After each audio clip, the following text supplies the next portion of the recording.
짤막하게 말씀을 좀 드리겠습니다. 드리기 전 질문을 좀 드리겠습니다. 밤중 소리가 뭐죠? 밤중 소리가 뭐죠? 질문을 좀 좁히죠. 밤중 소리라는 단어가, 이 이름이 근거가 어디에서 나왔죠? 마태 25장 6절에 보면 밤중에라는 단어가 나오죠. 무슨 소리가 나왔습니까? 신랑이 온다. 거기 나온 출처가 밤중 소리라는 단어입니다. 두 번째, 밤중 소리가 뭐였죠 그러면? 어디에 나오는 출처가 성경인데 이것이 어디, 우리 예언의 역사 속에서, 구속의 대역사 속에서 언제 어디에 어떻게 성취되었던 말씀이라는 것을 설명할 수 있겠습니까? 예를 들어 봅시다. 코로나가 밤중 소리다? 100% 비성경적 가르침이에요. 다시, 밤중 소리가 뭐죠? 윌리엄 밀러 초창기 재림 신자들은 1844년 봄에 예수께서 오실 것이라고 믿었고, 그런데 가만히 연구해 보니까 아니에요. 7월 10일이 예수께서 오신다라는 사실을 다시 깨닫고, 봄 운동으로 시작했다가 아닌데 잘못되었는데 라고 깨닫고, 여름에 주님께서 오신다 라고 외치다가 7월 10일이 양력으로 10월 22일이네? 결론, 밤중 소리가 뭔가? 7월 달을 계기로 여름 운동으로 펼쳐진 재림 운동이 10월 22일까지의 그 사이에 외쳐진 예수께서 재림하신다라는 기별이 밤중 소리라고 말합니다.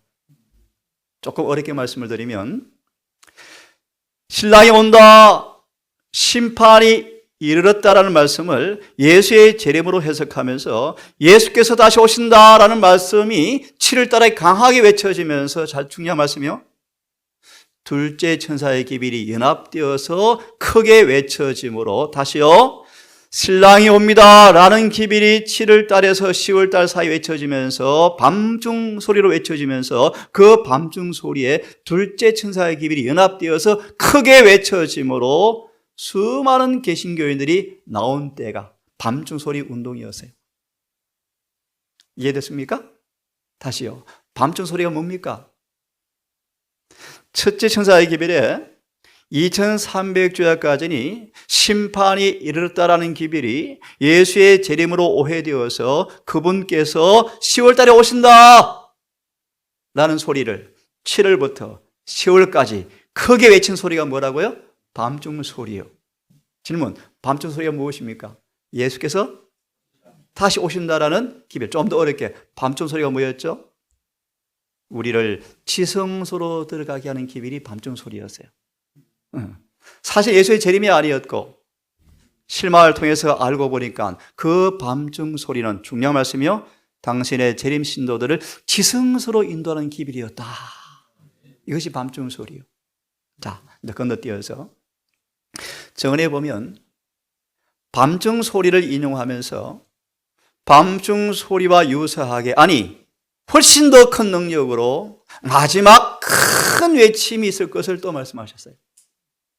좀 더 이야기 쉽게 말하면 밤중 소리 운동과 유사한 마지막 운동이 있을 것을 말씀하시면서 큰 소리 외침을 말씀하고 계세요.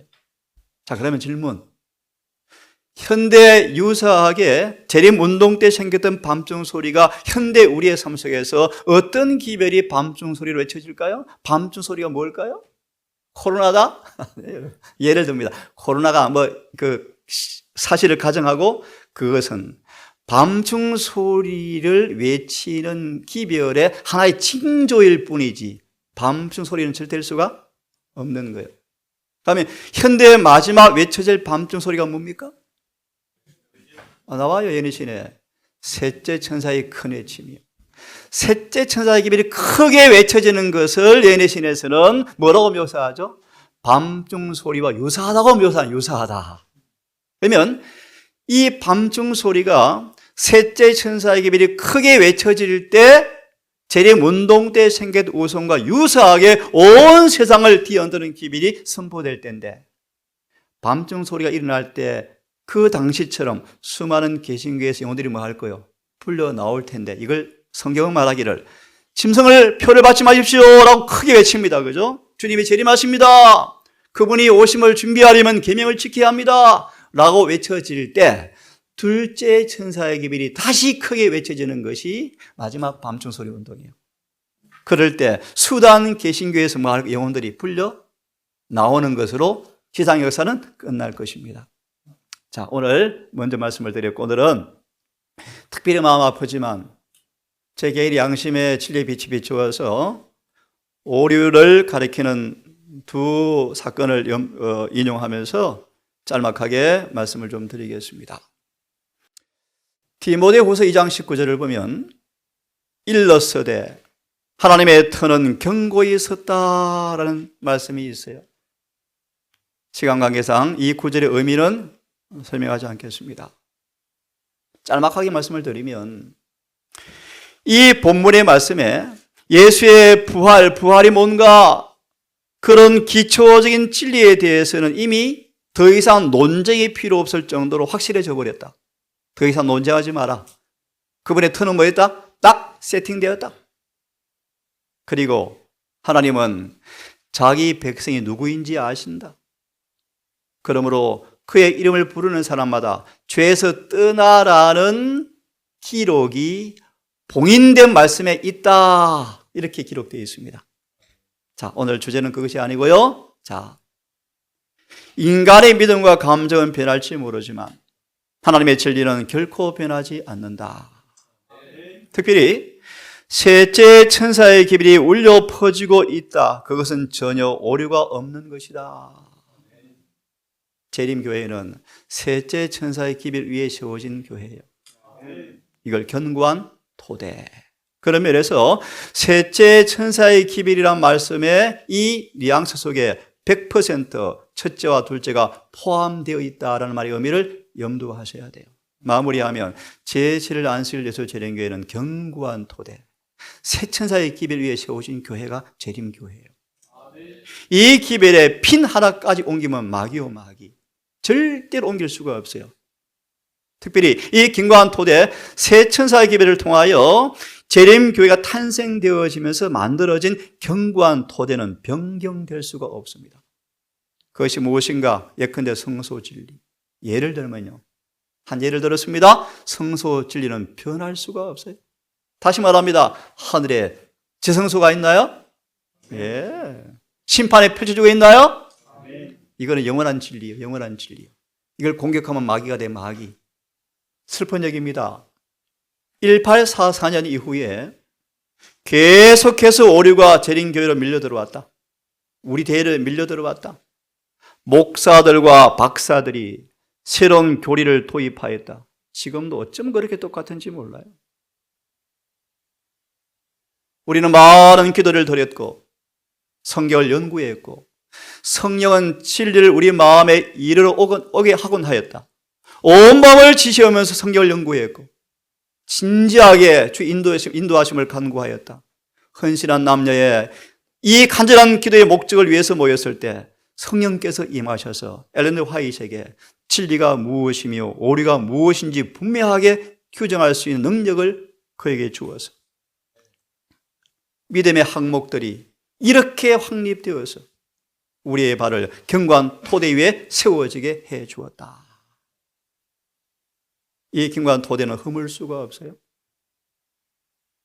성령의 증거 아래 진리를 한 항목씩 받아들였다.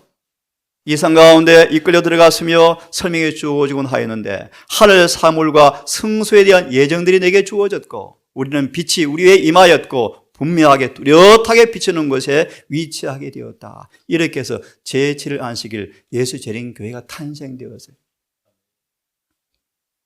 질문 드립니다. 너희는 주께 받은 바 기름 부음이 너희 안에 거하나니?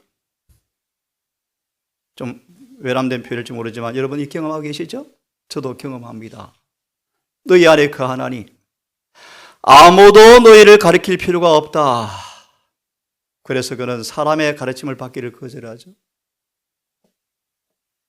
그의 가르침을 들어보면 너무 어설프고요. 빈약한데 초신자 신자인데요. 성령도 오용하는데요.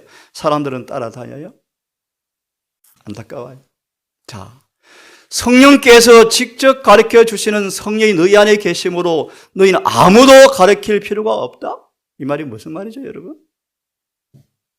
오직 그의 기름 부음이 모든 걸 너희에게 가르치며 또 참되고 거짓이 없으니 너희를 가르친 그대로 주 안에 거하라. 이 말이 무슨 말입니까, 여러분? 다시 정리하면 우리 모두에게 각자 성령께서 거하심으로 사람들 앞에 말 필요가 없다? 가르침 받을 필요가 없다? 그런 말일까요? 나는 복음을 전하는 교사가 되었으므로 남에게 배울 필요가 없다는 사람일까요? 이렇게 주석합니다. 만일 그렇게 해석하면 사도들은 정죄를 스스로 하는 사람이었다. 왜요? 그들은 여전히 뭐 합니까? 사람들을 가르쳤어요. 이해하셨습니까? 상식이요, 상식. 주님은 이렇게 말합니다. 교회 안에 뭘 세우셨어요? 사도, 선지자, 교사를 세우셨습니까? 세우셨어요. 저도 배웁니다. 좀 안타깝지만 배울 사람이 별로 없어서 문제지만 저도 배우기 원해요. 그래서 가끔 설교를 뒤집니다. 가끔 새로운 영감도 받습니다. 예, 우리 모두는 교사가 필요해요. 다 필요해요. 자, 이만큼 하십시다. 이런 말씀의 오해 때문에. 자, 많은 사람들은 꾸며낸 오류와 환상적 견해를 진리와 혼합한 많은 사람들의 진리를 믿고 가르치고 있다고 주장을 하고 있다. 예를 하나 들을 거예요, 오늘. 우리들에게는 우리가 올라서야 할 숭고한 교단이 있다. 플랫폼이 있다. 견고한 토대가 있다. 우리 예수께서 가르치신 그들의 진리를 믿고 가르쳐야 한다. 이것만큼은 중요한 진리가 없어요. 예수님께서 가르친 진리가 무엇인가 그것을 믿고 가르쳐야 한다? 엉뚱한 데 시간 낭비할 시간이 없어요. 여러분, 예수께서 가르친 진리가 무엇인가를 확실히 아셔야 돼요. 이것이 견고한 토대예요. 짤막하게 그것이 뭔가 우리 모든 삶을 율법과 일치시키는 것입니다. 우리의 모든 삶을 온 마음과 성품과 힘과 뜻과 목숨을 다하여 모든 계명에 순종하는 것이 예수님 안에 있는 참 진리다. 이것 없으면 전부 가짜예요, 전부 가짜. 예를 들어 지금 재림교회에서 율법에 대한 완전한 순종 영생의 조건이 아닌 것처럼 말합니까? 전부 가짜예요. 율법에 대한 완전한 순종만이 구원의 조건이에요. 오늘도 하나 말씀을 드릴 거예요. 조사 심판 염려하지 말라고요? 전부 거짓말이요. 거짓 복음이요. 두려워하셔야 돼요. 자, 찾아보기로 합니다. 예수께서 가르친 진리는 우리의 삶을 율법과 일치시키는 것이 주님의 가르침이에요. 이것이 가장 본질적인 중요한 진리입니다. 참 슬픈 얘기입니다. 부득이하게 그대로 옮겨왔습니다. 참 훌륭한 분이셨다고 생각이 들어지는데요. 뭐 길게 말하지 않겠습니다. 마지막 시대 2차 포위라는 표현을 쓰면서 1차 포위가 이해하시죠? 배경을 AD 70년 유대 멸망을 주님께서 앞두고 멸망에 가정한 것이 거룩한 것이 선 것을 보거든 그 당시에 아시죠? 로마의 군대가 예루살렘을 에워쌌다가 갑자기 로마 병경의 이민족 침입 때문에 갑자기 퇴군했다가 다시 2년 만에 와서 포위해서 멸망당한 사건이 있죠. 그 사건을 인용하면서 이 현대 지금 우리 시대에 예루살렘의 1차 포위와 2차 포위처럼 있어 왔는데 이분의 말에 의하면 2차 포위가 뭔가? 라고 질문하면서 1차 포위는 2020년 10월 11일 20일 사이에 글로벌 팩터 평화축제 때가 1차 포위였다 라고 말하면서 쭉 이야기하면서요. 하나님께서 특별히 코로나를 통하여 연장시켜 주어서 지금 이제 3년 반 정도 승리의 시간이 남았는데 라고 말하면서 이야기를 많이 합니다. 참 예언을 희한하게 해석하죠. 희한하게 해석하죠. 그래서 가정한 것이 거룩한 곳에 서는 것이 뭔가? 1차 포위를 방금 말하면서 승리의 시간을 이야기하면서 2차 포위가 곧 올 텐데 이번에 말에 따르면 3년 반이니까 언제입니까? 2024년쯤 되겠죠. 이런 것들이 이슬이에요. 이슬 여러분. 이슬. 그렇죠? 긴 얘기를 제가 다 살피지는 않았습니다. 이런 일이 지금 일어나고 있습니다. 또 한 사람의 설교를 들어보실래요? 예. 참 성경을 기가 막히게 해석하네요. 긴 시간 제가 할애하지 않겠습니다. 7장을 설명하면서요. 첫째 장을 뭐라고 설명하는가? 사람의 의학을 가리킨다. 참 이해? 바다가 죽은 자같이 피같이 된다는 사실을요. 녹조, 적조 현상을 가리킨다. 여러분 그만 이해하겠습니까? 진리요? 강과 샘들의 근원이 비료, 화장품, 공의 가축으로 오염되는 걸 의미한다. 그만합시다, 여러분. 참으로 엉터리 해석이죠. 그죠? 답을 드립니다. 7장은 은혜 시간이 끝난 이후에 짐승과 짐승의 표와 우상을 받은 사람에게 내리는 하나님의 재앙이요. 맞습니까? 다시요. 은혜 시간이 끝이 났고 짐승과 우상과 표를 받은 사람들에게 내리는 재앙입니까? 일고의 가치가 없어요. 그렇죠? 이런 해석들을 하고 있어요. 삼중화, 계시록 여러분 알죠? 7장, 8장, 9장. 이슬람 여러 사건 알죠? 타락한 기독교회를 심판하는 도구로 이슬람을 세웠던 그 화화 5번째, 6번째 화 배워보셨죠? 그걸 이렇게 해석합니다. 인본주의, 계몽주의, 산업혁명. 이런 해석들이 사람들 앞에는 신선하게 보이나 봐요. 또 이렇게 해석하네요. 성의 음성은 이렇게 들려옵니다. 여러분 눈을 감고 있으면 어떤 아이디어가 떠오릅니까? 생략하고요. 베타파, 알파파, 세타파가 나타나는데 이미 이런 설교는 제가 듣고 싶지가 않아요. 즉 사람이 잠이 들락말락 설교 그대로 옮겨놓은 것입니다. 들락말락 할 때 사실은 우리는 성령과 교감이 시작되어집니다. 귀신의 소리 여러분. 이렇게 계속 말합니다. 성령 하나님과 교감이 이루어지는 그 시점이 무슨 파입니까? 세타파입니다. 세타파입니다. 그렇죠. 다음 파가 무슨 파입니까? 델타파입니다. 이때 꾸는 꿈은 개꿈이 아닙니다. 참 안타까워요. 제가 일일이 다 반박하지 않겠습니다. 조사심판을 강의하는데 수능 엉터리. 그 사람들이 그걸 믿고 좋아해요. 자,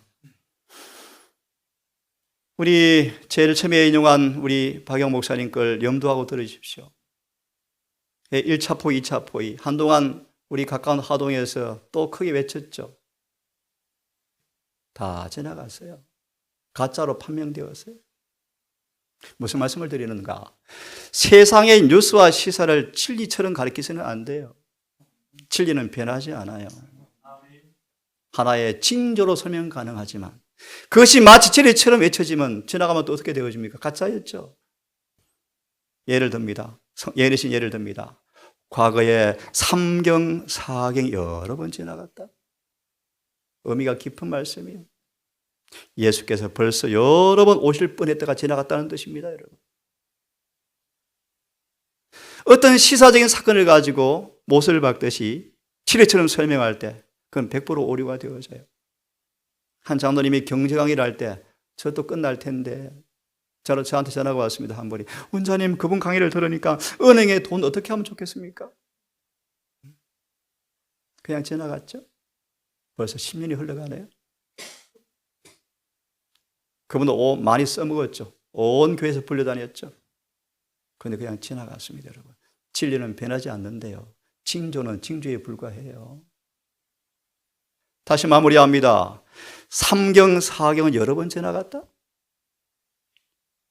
지금은 1경이 지나기 전보다 훨씬 시간이 적게 나왔는데 지금 벌써 3경에 이르렀다. 이 3경이 뭘 의미한 줄 아십니까? 은혜 시간의 끝을 의미합니다. 4경은 예수님 재림을 상징해요. 지금 3경이 뭐 했다? 이르렀다. 정언의 말씀에 비추면 3경 때 일어날 일이 뭔가? 짐승이 활발하게 활동해요. 짐승이. 누구죠? 로마 교황권이에요. 근데 두려운 사실은 암암리하기 때문에 잘 몰라요. 잘 몰라요. 오늘은 어떤 주제를 쭉 말씀하기보다 이런 일이 일어나고 있습니다, 여러분. 딱 말씀을 드릴게요. 성의 음성을 듣는다. 성의 음성을 듣는 것이 특별한 경험으로 들어가야 듣는가? 그렇지 않습니다. 예를 들어 봅시다. 예수께서 경고하신 바리새인들이 구주께 마음이 끌리지 않은 영혼은 성직자는 한 명도 없었고, 그들의 성직자들은 성령의 음성이 저들의 마음속에서 예수가 이스라엘의 기름 부음 받은 자니 그의 제자가 될 것을 고백하라는 재촉하는 소리를 들었었다. 이들도 들었네요. 저는 그렇게 말합니다. 우리 양심에 말씀하시는 소리는 하나님의 음성이다. 맞나요? 못마땅한 것이 볼 때 성령의 사람은 사랑해라 음성 들립니까?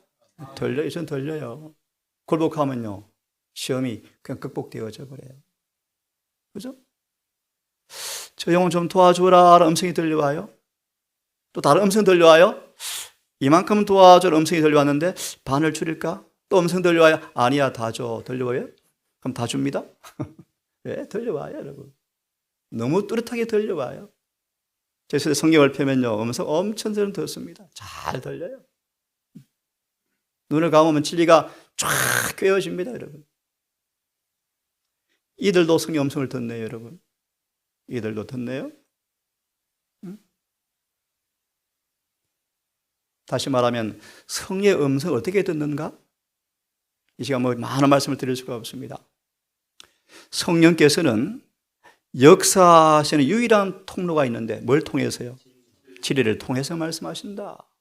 그러므로 성경은 우리에게 직접 말씀하시는 그분의 음성 맞습니까? 특히 쉬워요, 어려워요? 너무너무 쉬워요. 특별히 이런 부분입니다. 성경을 통하여 섭리를 따라서 하나님의 음성을 들려진다. 마지막으로 성령은 성령을 통하여 우리 마음속에 말씀해 주시는데 이 부분 때문에 사람들이 모형제에게 몰려다니는데요. 제가 보니까 가짜예요, 가짜. 성경 예내신 자기 마음대로 해석하는데요. 그걸 사람들이 쫓아다녀요.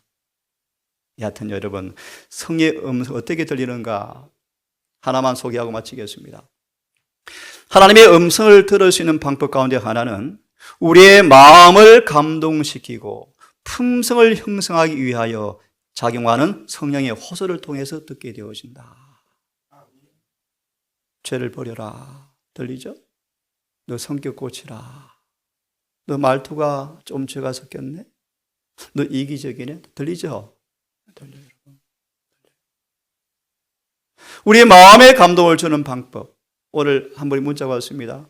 마음 구석구석 진리가 울려 퍼졌대요. 오늘 설교를 듣고요. 자신을 정말 살피는 시간 되었대요. 예.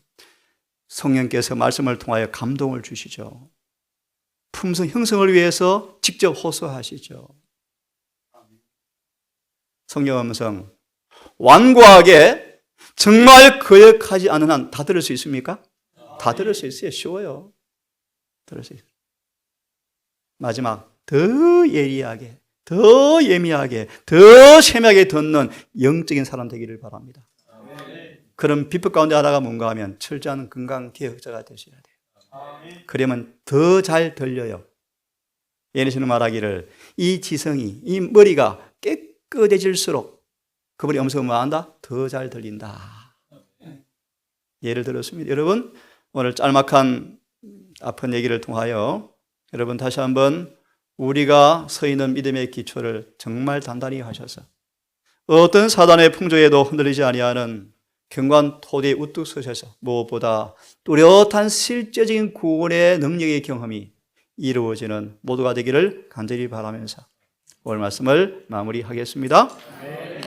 거룩하신 아버지, 우리의 믿음의 재료를 철저하게 분석하며 살피며 우리의 믿음의 기초가 성경과 조화되었는지 우리의 품성의 말씀과 일치되는지 늘 살피며 하나님의 믿음과 사랑 안에서 건축하며 성령으로 기도하며 주의 긍휼을 기다리면서 우리의 구원을 이루어가는 이 경험 속에서 아무도 속임당하지 말며 아무도 기만당하지 말고 오직 말씀과 정언에 따라 살아가는 우리의 삶 되게 하셔서 넉넉한 충분한 완전한 구원이 이루어지는 행복한 재림 성도 되게 해 주시옵소서.